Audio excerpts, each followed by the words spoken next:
Hello बच्चों, नमस्ते। RKS maths की कक्षा में एक बार आपका फिर बहुत बहुत स्वागत। तो आज की कक्षा में हम कक्षा 10 की अंग्रेजी का 8वां पाठ शुरू करने जा रहे हैं। तो चैप्टर का नाम है मिज़बिल द ओटर। तो ओटर जो है वो ऊद बिलाव होता है और मिज़बिल यहाँ पर उसका नाम है। तो यहाँ पर जो है वो इस चैप्टर को हम शुरू करते हैं, चलते हैं सीधे टेक्स्ट पर। ये हमारा चैप्टर मिज़बिल द ओटर तो बहुत ही शानदार चैप्टर है।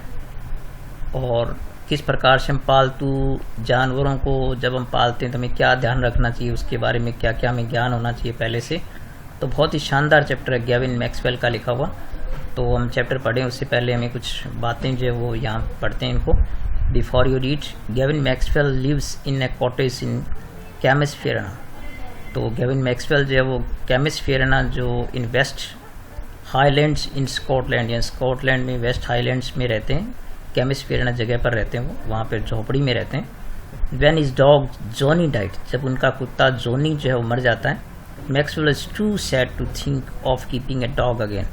तो मैक्सवेल ये सोचते हैं कि मैं अब कभी भी कोई कुत्ता जो है दोबारा नहीं पालूंगा, क्योंकि वो उसके जाने से बहुत ज़्यादा दुखी थे।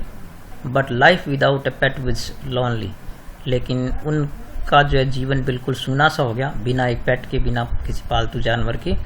Read what happened then in Maxwell's own words. तो अब आगे देखते हैं कि क्या घटित हुआ उनके खुद के शब्दों में, हम देखते हैं, जानते हैं।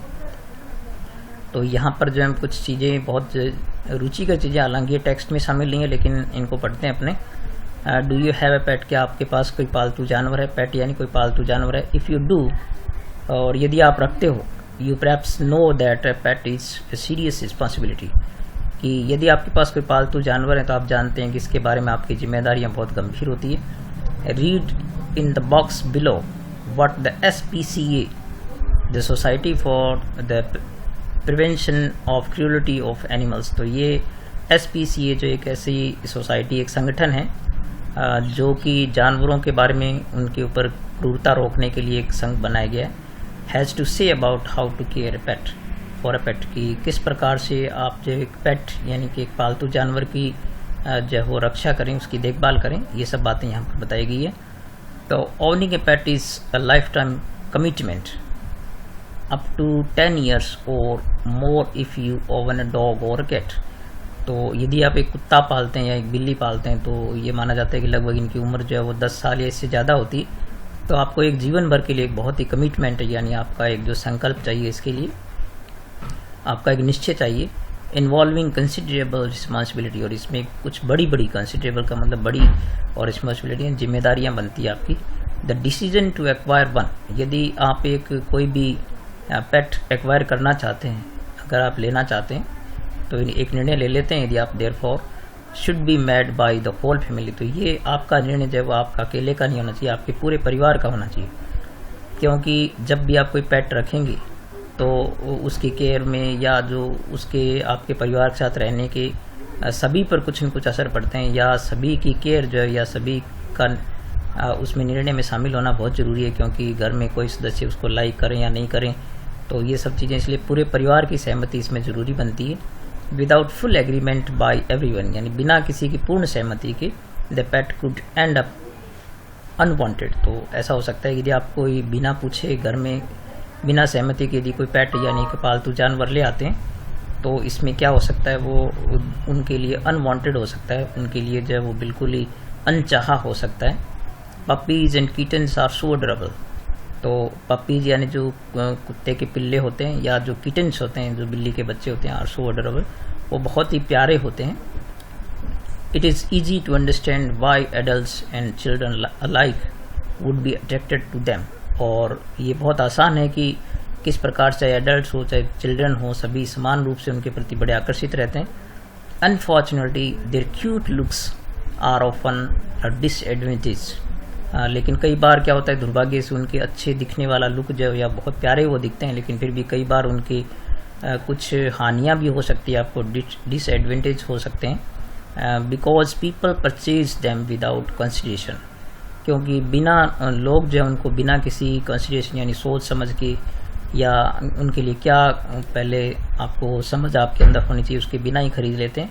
And the knowledge on how to take proper care of them, और उनको ये ज्ञान नहीं होता है कि उनकी प्रॉपर केयर कैसी की जाए या उनकी अच्छी तरह देखभाल कैसी की जाए, इसके बिना ले लेते हैं तो इसके कारण वो बहुत भारी पड़ सकता है। The basic points you should keep in mind, तो जो मुख्य बिंदु आपके दिमाग में होने चाहिए जब आप पेट लेने जा रहे हैं, बिफोर अडॉप्टिंग ए पप्पी, यदि आप एक कुत्ते का पीला पालने जा रहे हैं, अडॉप्ट करने जा रहे हैं उसको, तो जो है आपके दिमाग में ये बिंदु अवश्य रहने चाहिए। An annual dog licence is accordance with government regulations, तो उसके लिए क्या होता है कि एक लाइसेंस भी आपको जो है वो सरकारी नियमों के अनुसार आपके पास होना चाहिए। It's annual vaccination against the major disease, और इसके लिए जो है वो उनका जो वार्षिक टीकाकरण जो है वो भी जरूरी है, वैक्सीनेशन भी होना चाहिए, क्योंकि आप जानते हैं कि कुत्ते के काटने पर जो रेबीज हो सकता है, तो यदि आप वैक्सीनेशन नहीं कराएंगे तो उसके काटने पर जो बहुत खतरनाक इसके असर हो सकते हैं। तो बड़े बड़े रोगों से उससे बचाने के लिए वैक्सीनेशन जरूरी है। और टॉयलेट ट्रेनिंग, और कुत्ते या बिल्ली जो भी होते हैं उनको टॉयलेट की ट्रेनिंग भी दी जानी बहुत जरूरी, ताकि वो हर जगह कहीं भी अपना जो मल त्याग नहीं करे। रेगुलर ग्रूमिंग एंड बाथिंग, और उनकी किस प्रकार से रोजाना ग्रूमिंग का मतलब साफ सफाई कैसी की जाए ताकि उनके अंदर परजीवी नहीं हो, या उनको कैसे नहलाया जाए। ओबीडियंस ट्रेनिंग, और उनको किस प्रकार से आज्ञाकारी बनाया जाए, ओबीडियंस बनाया जाए, तो ये भी ट्रेनिंग उनको दी जानी जरूरी है, ये इसका भी आपको नॉलेज होना चाहिए। Don't forget you should feed your pet balance diet, और ये भी आपको नहीं भूलना चाहिए कि आपके अपने कुत्ते को फीड करना है, उसको खाना खिलाना है, वो भी एक बैलेंस डाइट होनी चाहिए, एक संतुलित भोजन होना चाहिए। सोशलाइजेशंस, और उनका सामाजिकरण जो है यानी वो समाज में रहने लायक बन सकें।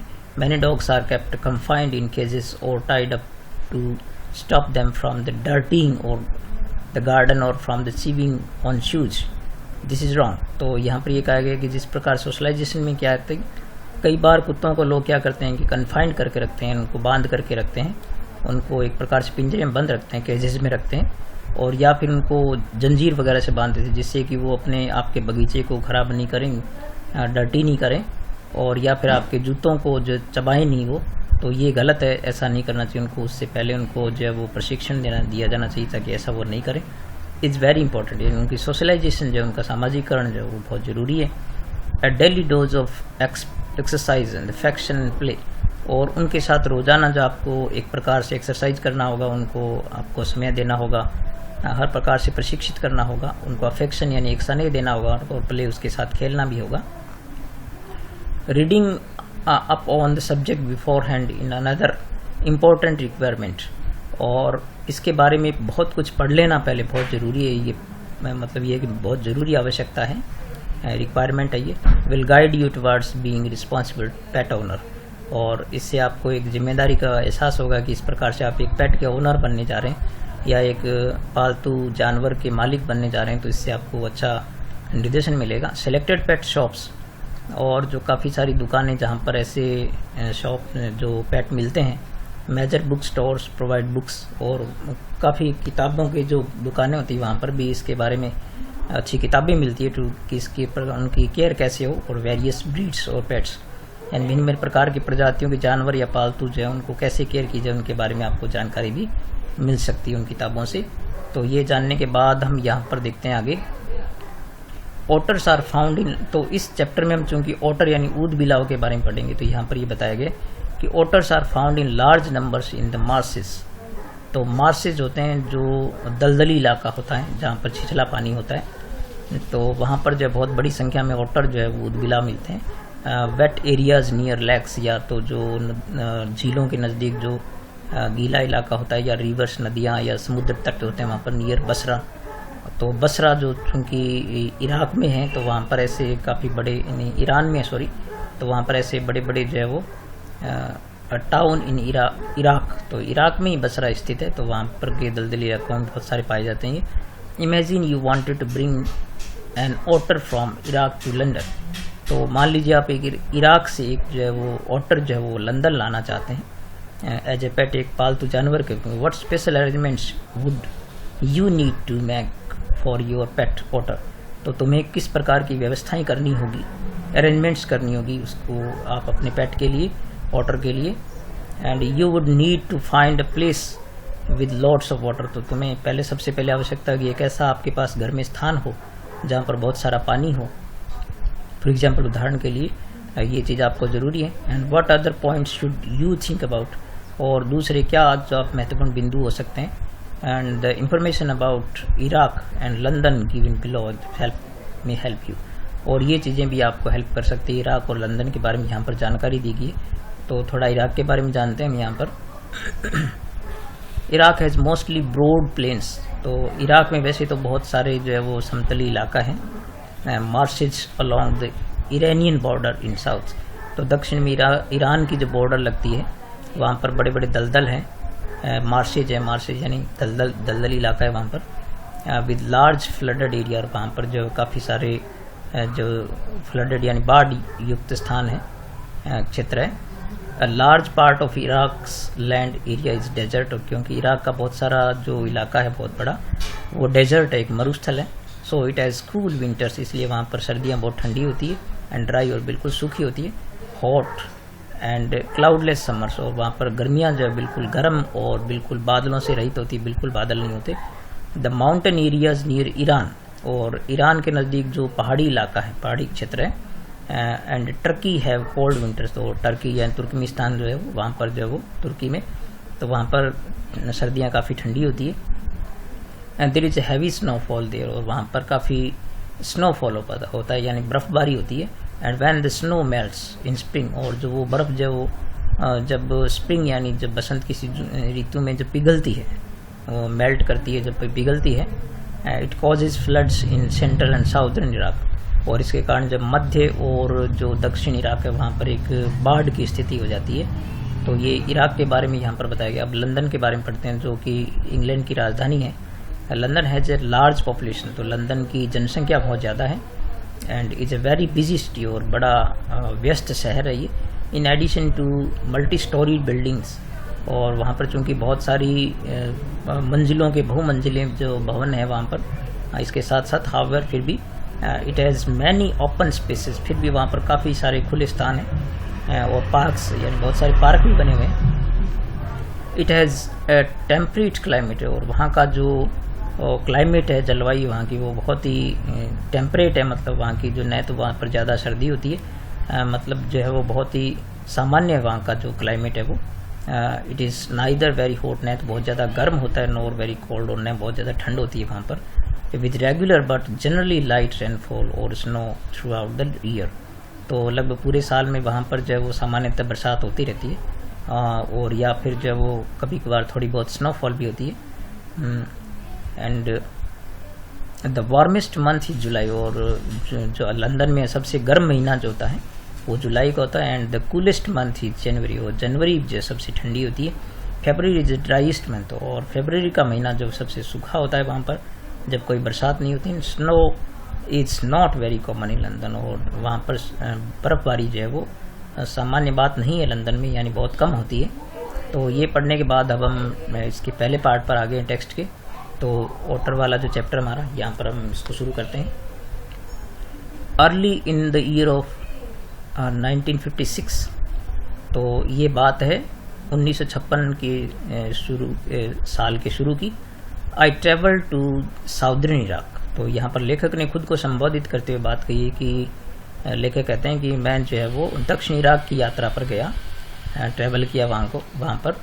Bye then it had crossed my mind, और वहाँ जाने से पहले ये बात मेरे दिमाग में आ चुकी थी, यानी ये विचार मेरे दिमाग में आ चुका था। यहाँ पर ये जो फ्रेज यहाँ पर दी गई है, क्रॉस्ड माई माइंड, तो इसमें कि कैम इनटू माई माइंड, यानी कोई विचार मेरे दिमाग में आ चुका था। That I should like to keep an otter instead of a dog, कि मैं एक कुत्ते को पालने की बजाय एक ओटर जो है वो ऊद बिलाव को पालना चाहूँगा। ये विचार जो लेखक के दिमाग में आ चुका था। एंड दैट कैमिस्फीयर ना, तो कैमिस्फीयर में ringed by water stones through from its door would be an eminently suitable spot for this experiment, और इस एक्सपेरिमेंट के लिए, यानी ये जो मैं प्रयोग करने जा रहा था, इसके लिए जो है वो एमिनेंटली बहुत अधिक सूटेबल यानी उचित स्थान हो सकता है, जो पानी से घिरा हुआ जो पत्थरों का इलाका है कैमिस्फीयर नाम है, वो वहाँ पर मैं इसको रख सकता हूँ। और ये प्रयोग करने के लिए मेरे से सबसे जो है वो ऊंची अच्छी जगह हो सकती है, एमिनेंट सूटेबल प्लेस, यानी बहुत ही शानदार उपयुक्त स्थान हो सकता है। When I casually mentioned this to a friend, जब मैंने ये जो है वो मेंशन का मतलब मैंने बताया, ये बात जो मैंने कैजुअली यानी आकस्मिक रूप से एक मेरे मित्र को जब मैंने ये बात बताई, ही एज कैजुअली रिप्लाइड, तो उसने भी ऐसे ही औपचारिकता में उत्तर दिया, that I had better get one in tigris marshes, कि मैं चाहूँगा कि ये जो मुझे टिग्रिस जो मार्सेज है, दलदल है, वहाँ से लेना चाहिए। For there they were as common as mosquitoes, क्योंकि वहाँ पर ये चीज़ जो इतनी कॉमन है, इतनी सामान्य है, जितने कि वहाँ पर जैसे मच्छर होते हैं, इतने वहाँ पर ज़्यादा जो है वो मच्छरों की तरह ऊद-बिलाव पाए जाते हैं।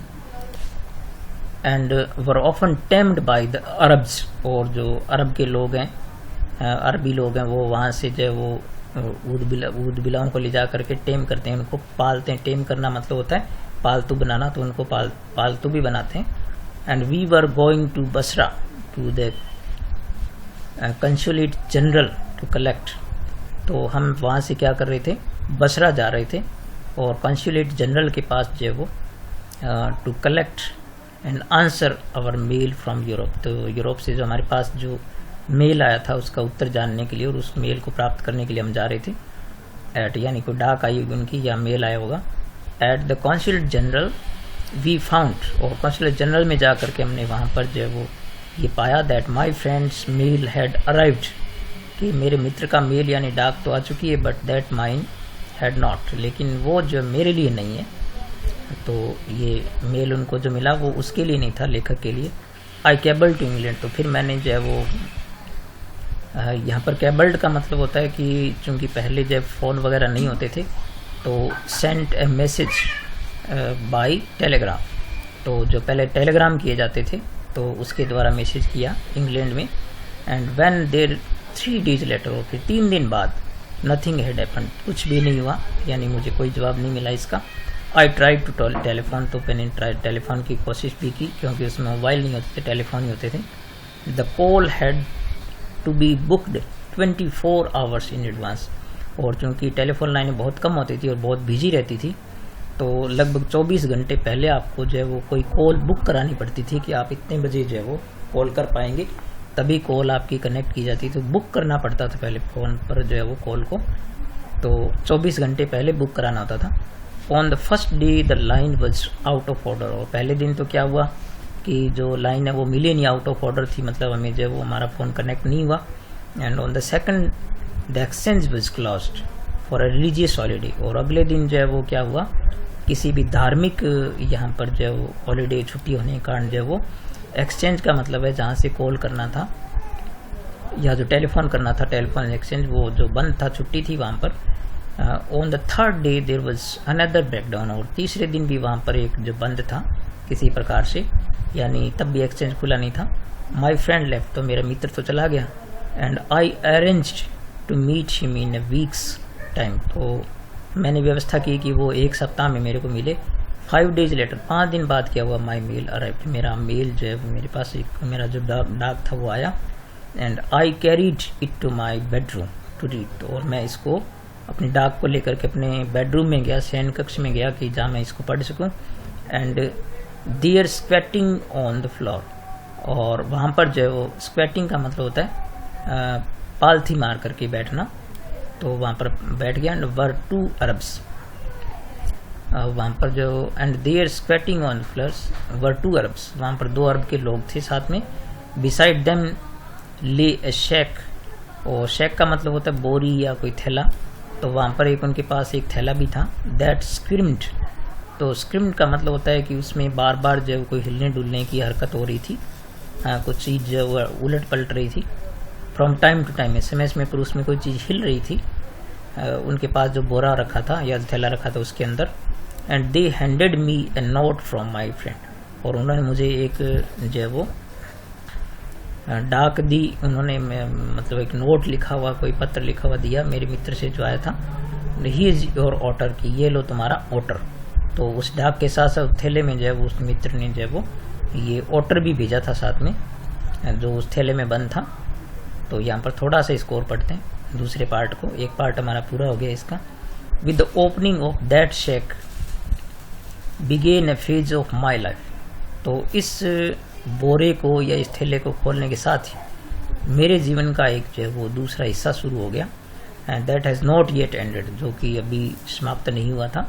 And may for all I know not and before I do. और शायद ऐसा हो सकता है कि मैं जानता हूँ कि ये जो है वो जब तक मैं ऐसा नहीं करता हूँ तब तक ये समाप्त होने वाला भी नहीं था, क्योंकि ये मुझे जानवर रखना था और जब तक मैं रखूँगा तब तक जो मुझे इसके साथ जीना होगा। इट इज़ इनफैक्ट यानी वास्तव में थ्राल्डम टू ऑटर। तो ये जो है वो एक प्रकार से ऑटर को रखना जो है वो बहुत ही एक इसको कंट्रोल में करना, थ्राल्डम का मतलब होता है इसको नियंत्रण में रखना। ये जो है एक मेरे जीवन का हिस्सा बनेगा और इसको जब फिक्सेशन यानी इसको इसके साथ रहना, इसके साथ जीना जो है। And that I have since found to be shared by most other people. और चूँकि जो है मुझे इसको जो है वो दूसरों के साथ भी इस चीज़ को शेयर करना है, क्योंकि मैं इसको कोई छुपा के नहीं रख सकता कहीं भी। And who have ever oven one, कि जिन्होंने कभी इसको पाला होगा, तो ऐसे लोगों से मुझे भी शेयर करनी है बात कि इसको मैं कैसे रखूं, या ये जो मेरे लिए बड़ा काम है एक, तो इसको मैं कैसे जो पालूं, क्योंकि मेरे लिए पहला अनुभव था। ये लेखक कहता है कि मेरे लिए ऐसा पहला अनुभव था। The creature that emerged from this sack on to the spacious tiled floor on the consulate bedroom resembled most of all very small. तो ये जो जानवर जो यानी ऑटर जो था, इमर्ज्ड यानी जब थैले से बाहर निकला, तो इस प्रकार से एक जो है वो स्पीसीज, एक विशेष प्रजाति का जो है वो टाइल्ड फ्लोर, यानी वो जो टाइल्ड की जो फ्लोर थी कॉन्सुलेट बेडरूम की, वहाँ पर ऐसे लगा जैसे बहुत छोटा है। एंड मिडिवली कंसीव्ड, और ये जो काफ़ी यानी लगभग मध्य युग का था, ऐसे मध्य आयु का ड्रैगन, यानी एक प्रकार का डरावना सा लग रहा था, तो ड्रैगन की तरह। From the head to the tip of the tail, यानी ये अपने सिर से लेके पूंछ तक में ही was coated with symmetrical pointed scales. तो यानी कोटेड का मतलब उस पर जो उसके शरीर पर जो धारियाँ बनी हुई थी वो बिल्कुल सिमेट्रिकल, यानी एक तरीके से बिल्कुल समानांतर, स्केल्स यानी पैमाने की तरह ऑफ मड आर्मर, यानी एक जो मड आर्मर का मतलब है कि कीचड़ से सने हुए आर्मर यानी कवच की तरह जो उसके ऊपर थी बनी हुई। Between whose tips was visible a soft velvet fur like that of the chocolate brown mole। तो जैसे चॉकलेट की तरह भूरे जो मॉल यानी कुछ उसकी तरह जो वो वेलवेट की तरह उसकी फर यानी जो मखमल की तरह उसकी फर जो वो भी दिखाई दे रही थी बीच में। And I half expected A cloud of dust, पहले यहाँ पे ही शूक हिमसेल्फ, तो वो अपने आप में जो झुका हुआ था। एंड आई हाफ एक्सपेक्टेड, और मैंने कुछ ऐसी उम्मीद की थी, ए क्लाउड ऑफ डस्ट, कि जैसे कि कोई धुएं का या धूल का गुबार सा उठेगा। But in fact it was not for another month that I manage to remove the last of the mud. तो फिर मैं कह सकता हूँ कि ये मैंने सोचा था कि धूल की तरह ये दूर हो जाएगा, लेकिन लगभग 1 महीना तक जो है मेरे को इसकी व्यवस्था करनी पड़ी, मैनेज करना पड़ा कि जो कीचड़ जो इसका साफ हो सके। एंड सी द ऑटर, और इस ऑटर को मैं ढंग से देख सकूं, as it were in its true colours को, और ये जब अपने वास्तविक कलर में दिखाई देने लग जाए कि वास्तव में कैसा दिखता है, क्योंकि वो दलदली इलाकों में रहते हैं तो उनके ऊपर बहुत ज़्यादा मड जो है वो जमा रहता है, तो वो धीरे धीरे उनके फर में से निकलना और उसको साफ़ सुथरा रखना बहुत ही मुश्किल काम था। तो यहाँ पर जो है वो ये सारी बातें लेखक ने एक बिल्कुल एक अपने ये कह सकते हैं कि एक तंज के रूप में कही है, मजाक के रूप में, एक फनी वे में इस चीज़ को बताया है कि किस प्रकार से उसको किस परिस्थितियों का सामना करना पड़ा। तो ठीक है बच्चों, ये चैप्टर तुमको काफ़ी लंबा है, तो हम इसको 3 भाग में पूरा करेंगे। तो आज के लिए इतना ही, और वीडियो लाइक ज़रूर किया करें और बार बार इसको सुना करें। यहाँ पर लाइन टू लाइन जो आपके लिए मैं जो ट्रांसलेशन और एक्सप्लेनेशन जो देता हूँ आपको, तो आप इसको गौर से सुनना चाहिए और जितने भी मीनिंग इसमें जो आते हैं उनको भी आपको लर्न करने की कोशिश करनी चाहिए। तो आप लाइक ज़रूर करें, शेयर भी करें और कमेंट ज़रूर किया करें। ठीक है बच्चों, आप पढ़ते रहिए। ठीक है, मिलेंगे नेक्स्ट वीडियो में, तब तक नमस्कार।